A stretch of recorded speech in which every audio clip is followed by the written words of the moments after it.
My name is Julia, and I'm a single mom from a quiet suburb in Ohio. The kind of place where everyone knows your business but pretends they don't. I've worked as a nurse for over 20 years, patching up strangers while trying to keep my own family from falling apart. My son, Kyle, was my everything after his dad left us when he was just a toddler.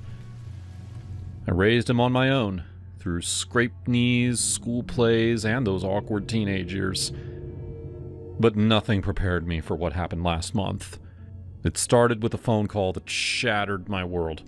Kyle, my sweet 18-year-old boy, had been in a car accident. The police said he'd been drinking. Drunk driving, they called it, like it was just another statistic. Thank God it was mild. He rear-ended a parked car. No one hurt but the vehicles. But when I saw him at the hospital, his eyes bloodshot and his breath reeking of cheap beer, something inside me broke. "Mama, I'm so sorry," he mumbled as I drove him home, his head hung low. "It was just a party. I didn't think—" "You didn't think?" I snapped, my voice sharper than I'd intended. "Kyle, you could have killed someone! Or yourself! What if you had wrapped that car around a tree?" Tears stung my eyes, but I held them back. I had to be strong. As punishment, I grounded him hard. No leaving the house without permission, no friends over, and he wasn't a step out of my sight. "This is for your own good," I told him that night, sitting him down at the kitchen table. "I can't risk losing you to some stupid mistake." He nodded, looking defeated. "I get it, Mom. I messed up bad."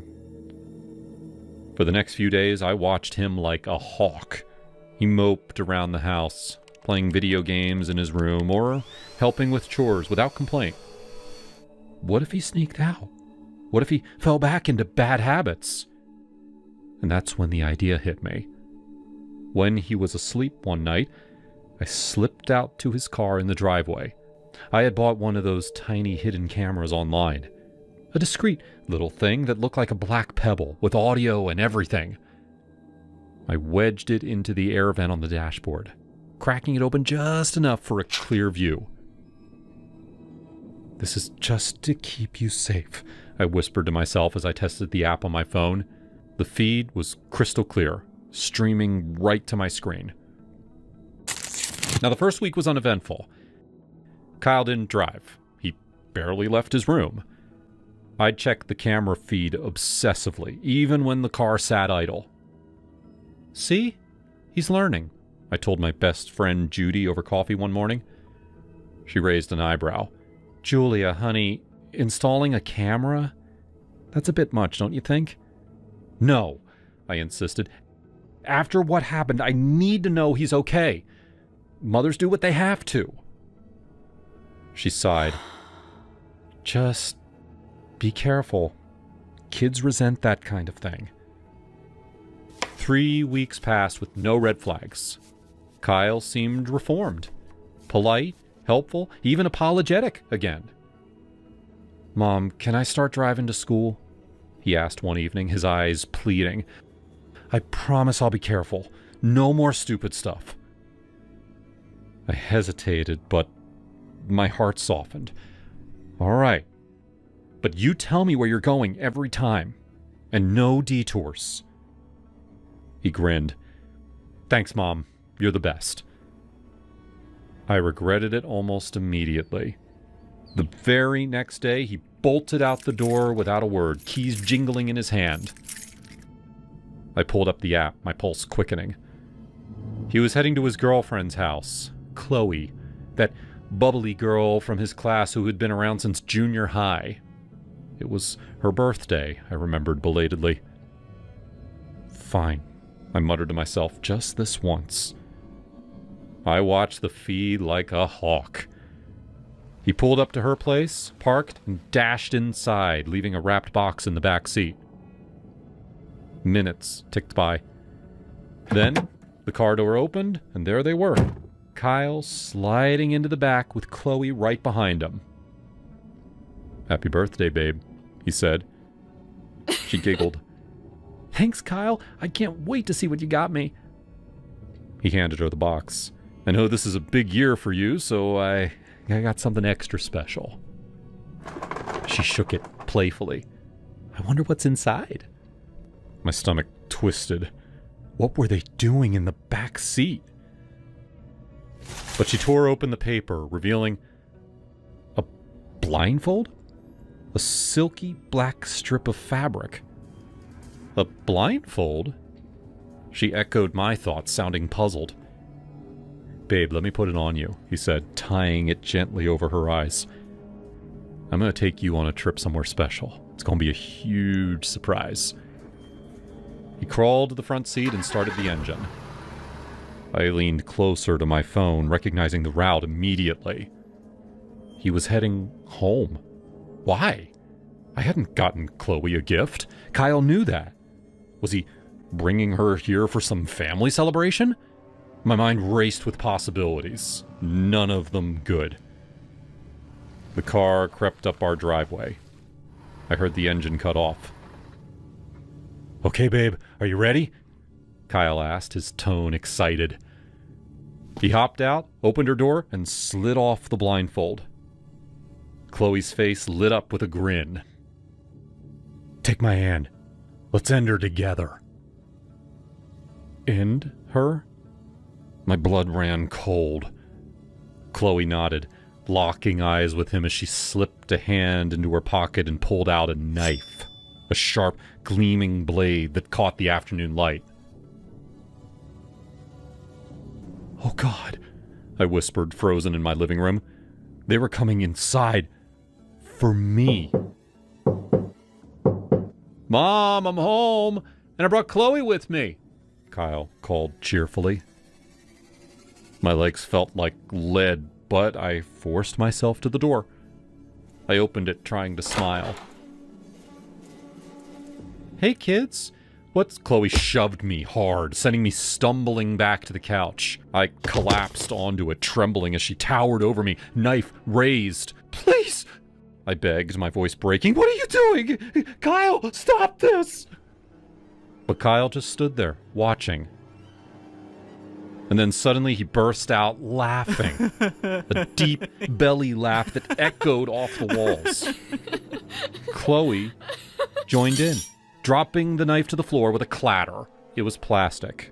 A cheap toy from some dollar store. Gotcha, Mom! Kyle wheezed, doubling over. Oh, man, your face! Chloe high-fived him, still chuckling. What a pathetic mother you have, Kyle. Seriously? Spying on your own kid? We found the camera days ago. I sat there, heart pounding, tears streaming down my face. You knew? Of course we did. I'm not as dumb as you think. We planned this whole thing to teach you a lesson. You grounded me like a prisoner? Installed a freaking camera? That's messed up, Mom. Chloe smirked. Yeah, Julia. Overprotective much? Kyle's 18. He's not a baby anymore. They turned and left, slamming the door behind them. I heard the car peel out of the driveway, leaving me alone in the silence. That night, I cried myself to sleep. How had it come to this? I'd only wanted to protect him, but I'd crossed a line. The next morning, Kyle came back alone, looking sheepish. He sat on the couch beside me. Mom, about yesterday. I looked at him, my eyes puffy. It's all right, Kyle. I love you. I removed the camera that day, tossed it in the trash. No matter what, I love my son.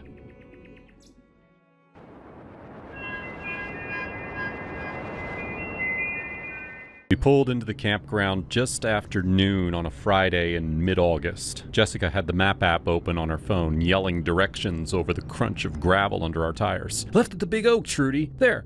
The one with the Spanish moss hanging off of it like it's trying to strangle the damn thing.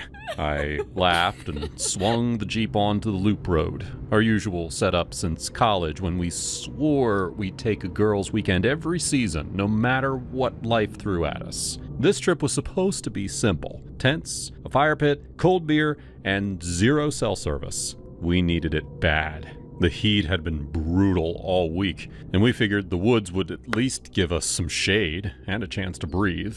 By 4 o'clock, we were unpacked. The tent staked beside a quiet bend in the creek where the water ran low and warm from the summer drought. The other campers nodded hello as they walked past, mostly families with kids splashing in the shallows and a few older couples in RVs with their generators humming.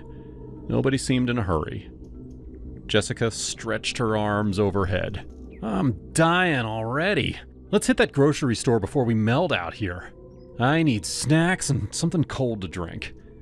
The store sat at the edge of town, a single-story cinder-block building with a faded sign that read Henson's Market.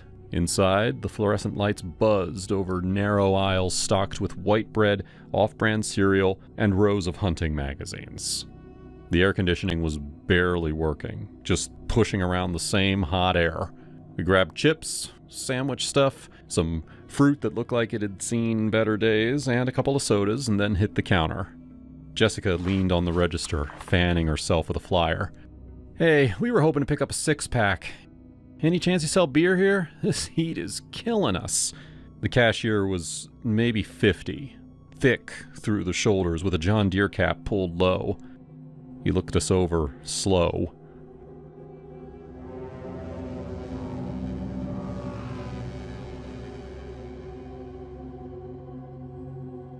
The silence stretched long enough.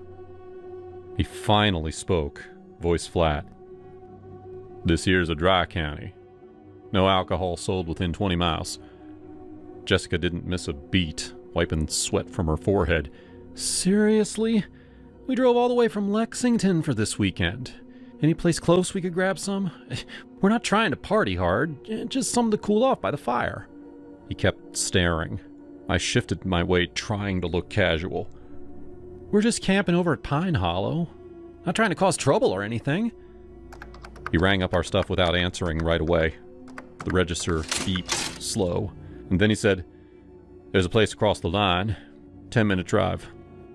Little bar called the Crossroads. They'll serve you. Head back toward the highway. Take the first right after the old silo. Follow it 3 miles till you see the only building with a light on. Can't miss it. Jessica shot me a quick grin as she paid. Perfect. Thanks, man. We'll take anything cold at this point. He bagged our groceries and handed them over, but his eyes stayed on us the whole time. We stepped back into the late afternoon blaze, the sun still high and mean. In the Jeep, Jessica twisted the cap off of a soda and took a long drink. Did he have to stare like that? Felt like he was sizing us up for something. God, it's so hot, I almost don't care.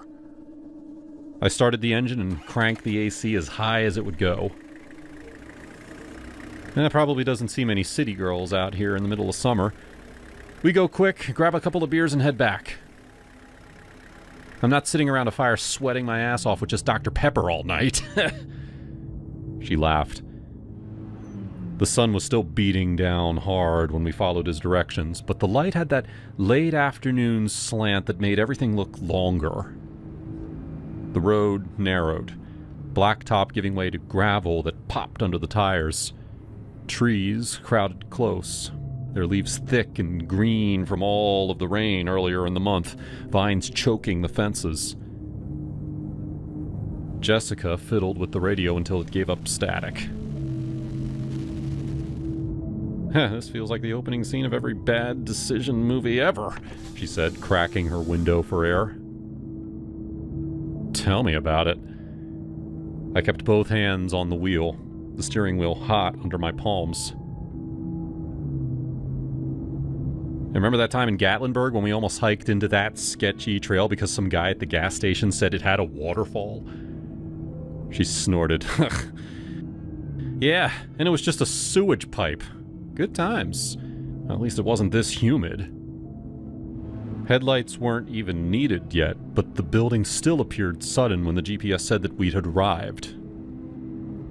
No neon, no sign at all. Just a low, concrete block structure set back from the road.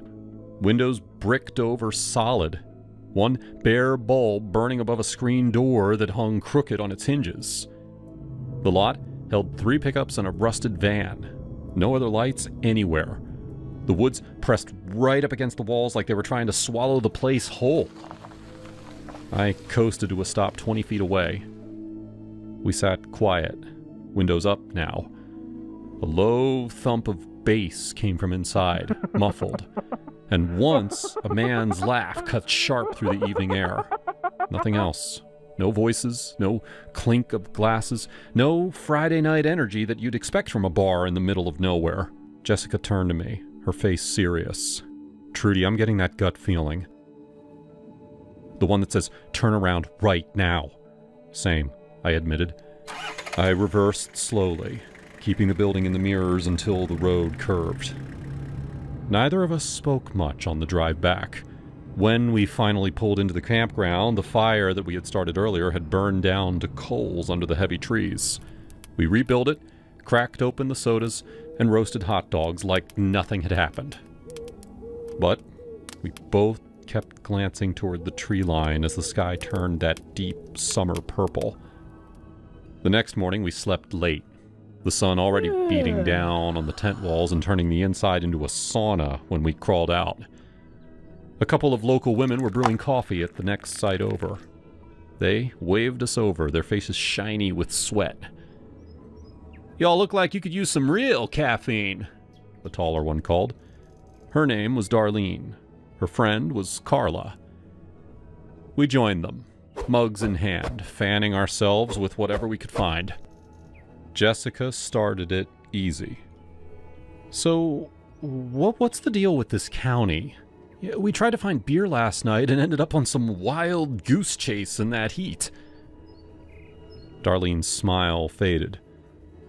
"Where'd you go?" I described the directions, the bricked-up windows, the single light bulb. Carla set her coffee down hard on the picnic table. "That ain't no bar. Never has been." Jessica laughed once, nervous, swatting at a mosquito. "Well, what do you mean?" Darlene leaned in, voice slow, even though no one else was close. "That building's been empty for years. Used to be a feed store back in the 70s. Folks around here know to stay clear after dark. Trucks pull in, trucks pull out.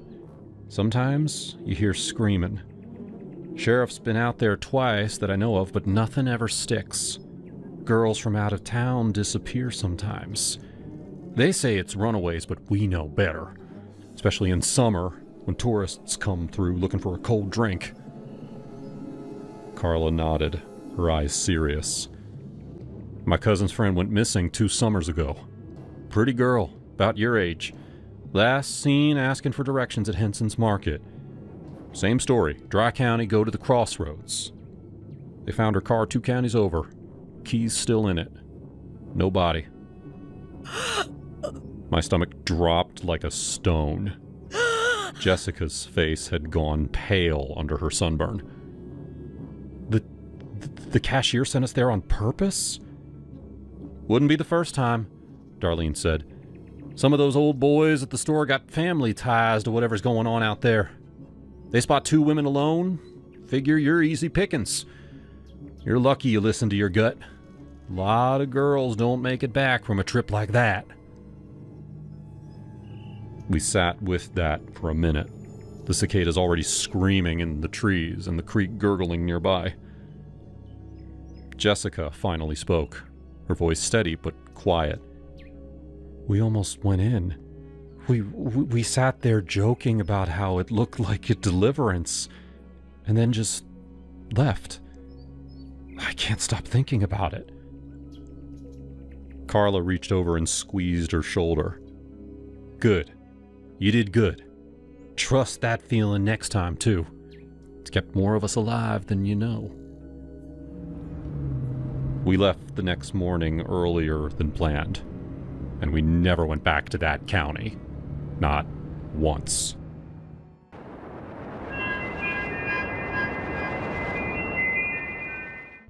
You're absolutely mental if you walk, Sarah said, leaning against the graffiti-covered wall in Trastevere. She was trying to light a cigarette, but her coordination was gone. It's like miles away. It's 40 minutes, I corrected, swaying slightly as I pulled up Google Maps on my phone. The blue line looked deceptively straight. And a taxi's 40 euros. It's 2 days of food. I'm walking. You're drunk, she slurped, abandoning the lighter. I'm thrifty. Besides, look at me. I'm invincible. I wasn't invincible. I was a 5'4" British girl. But at that moment, standing under the amber glow of the Roman street lamps, the city felt like a movie set built specifically for me. Fine, Sarah sighed, linking arms with the guy that she had met an hour ago. Text me when you get back. Seriously, don't die. I won't die. It's Rome, not Gotham. I turned on my heel and started walking, the cobblestones uneven beneath my thin soles. That was the first mistake. The second was the time. It wasn't night anymore, not really. It was that gray liminal space between night and morning, dawn, or as the Italians call it, l'alba. The tourists were gone. The street sellers had packed up their glowing toys in fake Gucci bags. It was just the city, stripping off its makeup before the sun came up. Now, for the first 20 minutes, it was magical. I had my phone clutched in my right hand, the screen glowing bright against the dim streets, guiding me turn by turn. I felt like I owned the place. I was humming some song we'd danced to, feeling the cool air hit the sweat on my neck. Turn left on Via dei Petanari, the robotic voice instructed. All right, keep your knickers on, I muttered to the phone. The geography changed as I crossed the river. The picturesque, ivy-covered trattorias gave way to narrower, quieter streets. The buildings loomed higher, casting long, ink-black shadows that seemed to stretch out just to trip me. The alcohol was still humming in my blood, a warm blanket keeping the paranoia at bay. In my head, I was safe. I was just walking home. But the silence was heavy. In London, or back home in my gritty industrial town, silence is a warning. It means everyone has gone inside because something bad is about to happen. Here, I mistook it for peace. I was about 10 minutes from the hostel. I knew the street. I recognized the peeling yellow paint on the corner building. I let my guard down completely. I held the phone out in front of me like a lantern, totally absorbed in the little blue dot moving along the map. Just a bit further, I whispered. Bed, water, ibuprofen. I didn't hear him. I didn't hear footsteps, or breathing, or the scuff of a shoe. 1 second I was looking at my route. The next, a shadow detached itself from the wall to my right. It happened with such casual violence that my brain couldn't process it. A hand, rough, shot out and clamped over my wrist. Another hand ripped the phone from my grip. The shock was physical, like plunging into ice water. The world tilted. Now, most women are taught the script from birth. Don't engage, don't fight, give them what they want. Your property is not worth your life. Now, if I had been sober, I would have followed the script. I would have frozen. I would have handed over the phone, the wallet, the passport. I would have made myself small, invisible prey. But I wasn't sober. I was drunk, tired, and abruptly furious. The adrenaline hit the alcohol in my system and created a chemical reaction that bypassed fear entirely and went straight to rage. Pure, white-hot indignance. He took my phone. Hey, you puny thief! The guy was already turning away, phone in hand, expecting me to cower. He was skinny, looking like he hadn't slept in a week. He paused, just for a fraction of a second, surprised. That pause was his mistake. I didn't run away. I threw my entire body weight at him. I slammed into his back, grabbing the hood of his sweatshirt. "Give it back! Give me my phone!" He stumbled, spinning around to face me. His eyes were wide, dark pools of confusion. He shouted something in Italian, something aggressive. He tried to shove me off, his hand landing hard on my chest, knocking the wind out of me. "No!" I yelled, swinging my fist.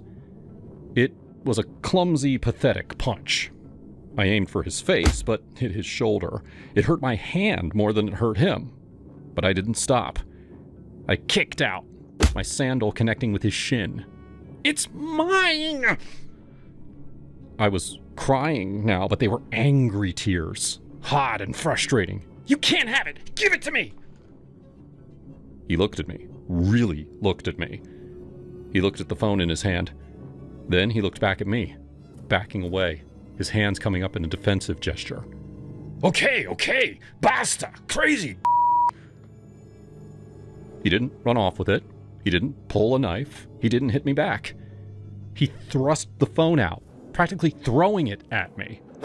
I fumbled, catching it against my ribs, my breath coming in jagged, painful gasps. "Take it! Via! Go!"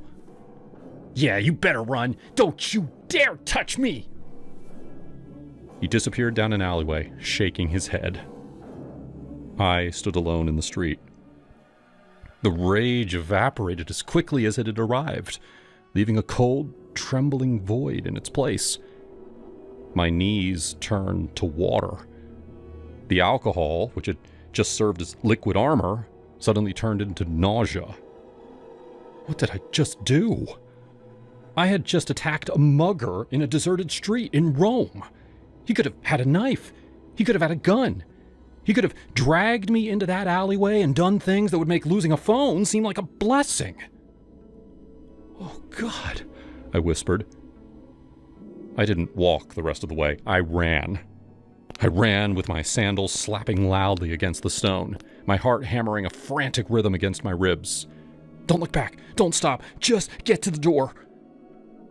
When I saw the hostel sign, I almost collapsed with relief. I punched the code into the keypad with shaking fingers. Wrong the first time, right the second. The buzzer sounded, and I threw myself inside, the heavy door clicking shut behind me. The sound of the lock engaging was the sweetest thing I'd ever heard. The lobby was empty. The night porter was asleep with his head on the desk. I tiptoed past him, my breath hitching in my throat, and pressed the button for the elevator. When the doors slid open, I stepped into the mirrored box and pressed the button for the 4th floor. As the elevator began its slow, creaking ascent, I looked at myself in the mirror. The adrenaline crash was total.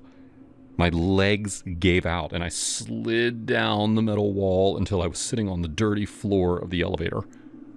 I pulled my knees to my chest and buried my face in them. "You idiot!" I sobbed into my own skin. "You stupid idiot!" The tears came properly then. Ugly, shaking sobs that echoed in the small metal box. I cried for the phone. I cried for the 40 euros I was too cheap to spend. I cried because I was 24 and alone in a foreign country, and I had almost gotten myself killed over an iPhone. Back home in the UK, I am a fortress of caution. My hometown is rough, the kind of place where you don't make eye contact at the bus stop. We have a reputation for knife crime, and every girl I know has a story about a hand up a skirt in a club, or a car curbing slowly beside them as they walk home. I know the rules there. Keys between your fingers. No headphones after dark. Walk with purpose. Call someone if the street feels wrong. But in Rome, the beauty had seduced me into stupidity, and the alcohol had tricked me into bravery. The elevator dinged at the 4th floor. The doors opened, revealing the dim hallway leading to my dorm. If I wasn't drunk, I whispered to the empty elevator, I would have let him take it. I stood up, my legs still trembling. I stepped out into the hallway. I felt the bruise forming on my wrist. I checked the time. 5:42 a.m. "Hey!" A voice came from down the hall. It was Sarah, stumbling out of the communal bathroom, toothbrush in mouth. She stopped when she saw me, her eyes widening. "You look like hell. What happened?" I tightened my grip on the phone. I walked. I just walked. "Told you to take a taxi," she mumbled around the toothbrush, turning back to the room. "Yeah, next time."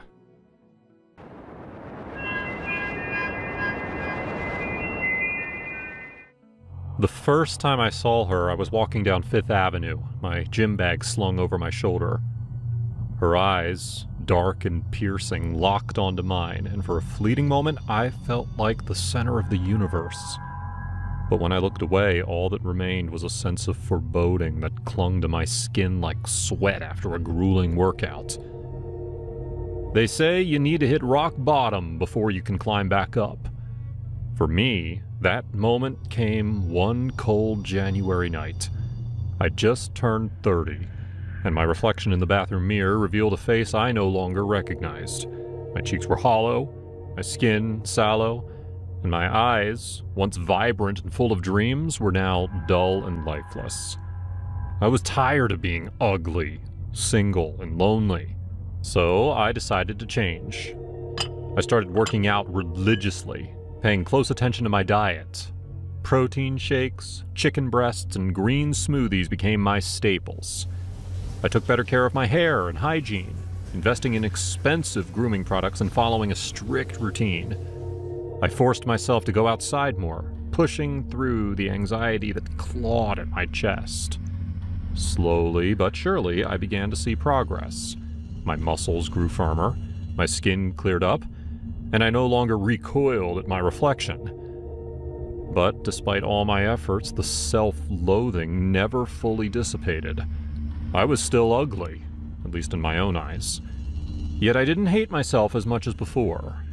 Baby steps, I told myself. One day, after an exhausting session at the gym, I decided to treat myself to a coffee from the new cafe that had opened across the street. As I stood in line, I noticed a woman sitting alone by the window. Her presence was magnetic, and I couldn't tear my eyes away. She was beautiful in an unconventional way, with sharp features and an air of mystery that intrigued me. When our eyes met, it felt like a jolt of electricity shot through my body. She smiled, and I awkwardly returned the gesture before quickly looking away. I picked up my coffee and headed toward the door, but her voice stopped me. "Hey, you look like you could use some company," she said, her tone light and inviting. I hesitated for a moment, then nodded. Sure, why not? Her name was Eva, and from the moment we started talking, I was captivated. She had a way of making me feel seen, truly seen, in a way no one else ever had. Over the next few weeks, we met regularly. Our conversations flowed effortlessly, and I found myself opening up to her about things I'd never shared with anyone. One evening, as we sat in a dimly lit bar, Eva leaned in closer. "You know, there's something different about you," she said, her eyes searching mine. I chuckled nervously. "Different how?" "There's a darkness in you, but also a strength. It's like you're fighting something, and I can't help but be drawn to it." Her words sent a shiver down my spine. She was right. I was fighting something, but I couldn't put it into words. Not yet. Instead, I shrugged it off and changed the subject. As our relationship deepened, I started noticing odd things about Eva. She had a way of disappearing for days without explanation. and when she returned, there was always a haunted look in her eyes. I tried to ignore it, convincing myself that everyone had their secrets. Then came the night that changed everything. Eva and I were walking through Central Park, the air crisp and the city lights casting eerie shadows on the path. She seemed unusually quiet, her gaze fixed on the ground. "Is everything okay?" I asked, gently squeezing her hand. She looked up, her eyes filled with a mixture of fear and determination. "There's something I need to tell you," she whispered. "Something you might not understand." Before I could respond, a figure emerged from the darkness, lunging at us with a knife. Instinctively, I pushed Eva behind me and grappled with the attacker. The struggle was brief but intense, and I managed to disarm him, pinning him to the ground. Eva stepped forward, her face pale. "You don't understand. This is all my fault." "What do you mean?" I demanded, adrenaline still coursing through my veins. Tears welled up in her eyes. "I've been running from my past, from people who want to hurt me. And now I've put you in danger too." As the police arrived and took the assailant away, Eva's words echoed in my mind. I couldn't abandon her, not after everything we'd been through, but I needed answers. Over the next few days, Eva revealed the truth. She had been involved with a dangerous group, and they were after her because she had something they wanted, something that could expose their crimes. She had been on the run for months, and in me she had found a temporary refuge. The realization hit me hard. I had fallen for a woman who was a magnet for danger. But as much as I wanted to distance myself, I couldn't. I cared about her too much. We decided to confront her past head-on. With the evidence she had, we went to the authorities, hoping they could protect us. It was a risky move, but we had no other choice. In the weeks that followed, our lives were a whirlwind of police interrogations and constant vigilance. But through it all, Eva and I grew closer. The danger that surrounded us only strengthened our bond. And slowly, the pieces of my shattered self-esteem began to fall into place. One night, as we sat in my apartment, exhausted but hopeful, Eva turned to me. "You know, you've changed," she said, her voice soft. I smiled, feeling a warmth spread through me. "So have you." We shared a quiet moment, the weight of our journey lifting just a little. For the first time in years, I felt a glimmer of happiness, a sense of belonging. I wasn't ugly or unworthy. I was strong, resilient, and capable of love. The threat eventually subsided, and life began to return to some semblance of normalcy. Eva and I continued our relationship, but with a newfound appreciation for each other and the strength we had discovered within ourselves. One evening, as we were packing up to move to a new city for a fresh start, I found an old photograph tucked away in one of Eva's books. It was of her, but with a man who looked eerily familiar.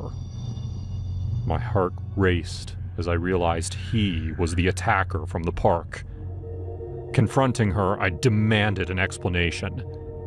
Tears streaming down her face, Eva confessed that the man was her brother. They had been part of the criminal group together, but she had decided to turn against them when she realized the extent of their atrocities. Her brother's attack was a desperate attempt to silence her before she could expose them. It was a revelation that shook me to my core. But instead of driving us apart, it made our resolve stronger. We had both faced our demons and come out the other side, scarred but not broken. With the truth out in the open, Eva and I moved to a small town, far from the chaos of the city. We built a life together, one filled with trust, love, and the promise of a brighter future. The darkness of our past no longer held us captive. I continued to work on myself, but this time with a new perspective. I wasn't striving for perfection or seeking validation from others. I was learning to love myself, flaws and all. And with Eva by my side, I knew I was no longer alone in the journey. In the end, it wasn't about being ugly or beautiful. It was about finding someone who saw the real me and loved me despite my imperfections. And in that love, I discovered the strength to face any challenge, knowing that together we could conquer anything.